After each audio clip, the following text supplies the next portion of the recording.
Hello and welcome to another Williams walkthrough. In this video, we're going to be talking about the brand new DieselJet 415 behind me. So this is a boat that we launched in January 2021 and is a new addition on the smaller end of the DieselJet range. So I'm going to talk through all of the details on board, so stay tuned. This is a big step forward for us because for years we've had requests from our customers to bring the diesel range even smaller, down towards that 4 metre range.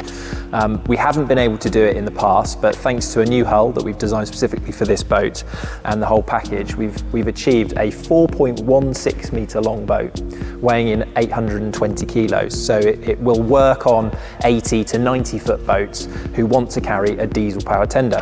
It's a departure or an evolution from our existing diesels. So you'll notice that we've gone for the slash cut end tube, which you see on the DieselJet, and we've also got this really nicely contoured upholstery design.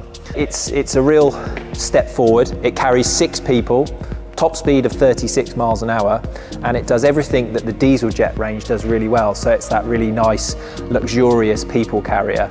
It's not the fastest boat, you've got the sport jets for that, but it is a very secure, safe, dry ride for your passengers.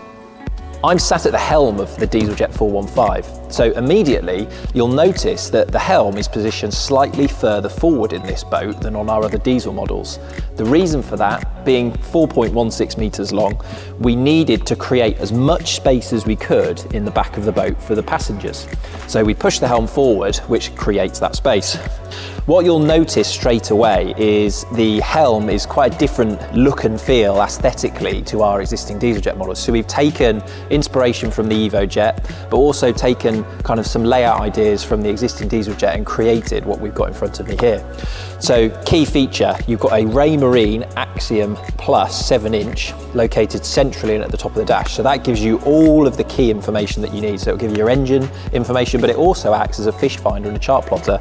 And that is now standard fitment on this boat. Port and starboard of that central MFD, you've got some open access storage. So we haven't done that on our diesels before, but we had requests from our customers to make it easier to put your phone or your wallet or your keys in easy to access areas. So we've created those, which are really useful.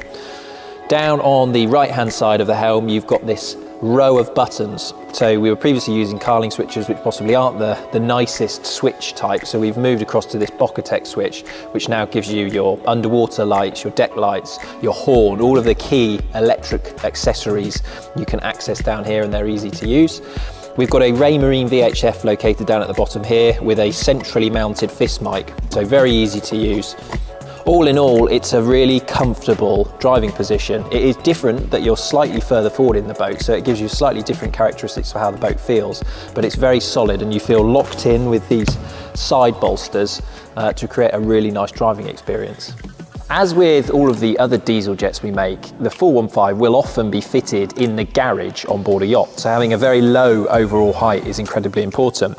So as standard, this is 1.38 metres from keel to the top of the windscreen, but we can reduce it down to 1.04 metres by removing the quick release steering wheel, which is standard on the boat, and folding the helm back. So there's 2 catches at the front there, and the whole assembly drops back to produce a really low overall height for garage fitment.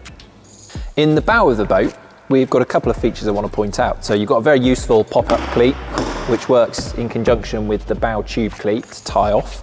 And then underneath this piece of upholstery, you've got a sizable anchor locker to obviously store your anchor, and then any other kind of essentials you want to put in there. But we've also got this really nice feature recessed into the moulding at the front here. We've got the boarding pole. So you have very secure storage in here for what is a key piece of equipment on board the DieselJet. Powering the DieselJet 415 is the ultra reliable Yanmar 4JH. So this is an engine we use in the 445 and the 505 already. It's proven technology, there's global service support, and it works really well. In this boat, it's running at 110 horsepower, which achieves a top speed of 36 miles an hour. So with the diesel engines, you've got lots of low down torque, so it makes it really good for mono-skiing, wakeboarding, water sports, because it can pull people out of the water very quickly. But it's also a very smooth drive when you're driving along. Low RPM, so it's not a noisy tender, a very relaxed driving experience. So underneath this piece of upholstery, is the engine. What you'll see straight away over the top of the engine is the single point lift frame. So this is an option that's available on a lot of our boats, and for tight garage fitments where you've got gantry cranes, for instance, people will often go for that single point lift. So that ties down into the stringer and comes up, and by removing this piece of upholstery on the backrest for the helm, you then get access to a hatch and you can fit your single point lift eye. A key design consideration on all of the tenders we make is boarding, so how you get on and off from the parent yacht or from the marina when you're getting on board. So on the 415, we've managed to really nicely integrate the boarding pole into the backrest. Normally it goes down into a piece of GRP, but because of the slightly more condensed size of this tender, we've had to put it in here. So we've got a really nice solution where it slots in and it clicks into place. You've then got your midships tube step pad in conjunction with the boarding pole. Makes it very easy to get on the tender and either go to the back or to the front of the boat. Looking at the back of the 415, we've changed the design slightly from the other DieselJet models, so this is the start of a new direction for us. And you've got this really nice lateral stainless steel grab rail. So this, in conjunction with the retractable bathing ladder, makes it very easy to get on and off. You've got a small bathing platform, so it's a solid step, and then you can climb over the back and into the boat. As standard on all the DieselJets, you get a ski pole. This one's at a really nice height, so when you're being pulled out of the water, when you're starting off water skiing or wakeboarding, having that little bit of extra height really helps to get you out the water. Also, you can see on the port and starboard pads here, we've got pop-up cleats, so for tying off makes it easy, and then you've got your VHF aerial and an ensign pole socket there. Then looking down at the bottom, so we make jet tenders. That is the propulsion system we use on all of our products. And the way the jet drive works is very much like a jet ski. So it's sucking water in from under the hull and it's pushing it out the back via the nozzle. This bucket here is what controls your forward, neutral and reverse. So when you're in forward, the bucket is fully out the flow of the water. So all of that water is being fired out the back of the nozzle. In neutral, the bucket is covering half of the nozzle.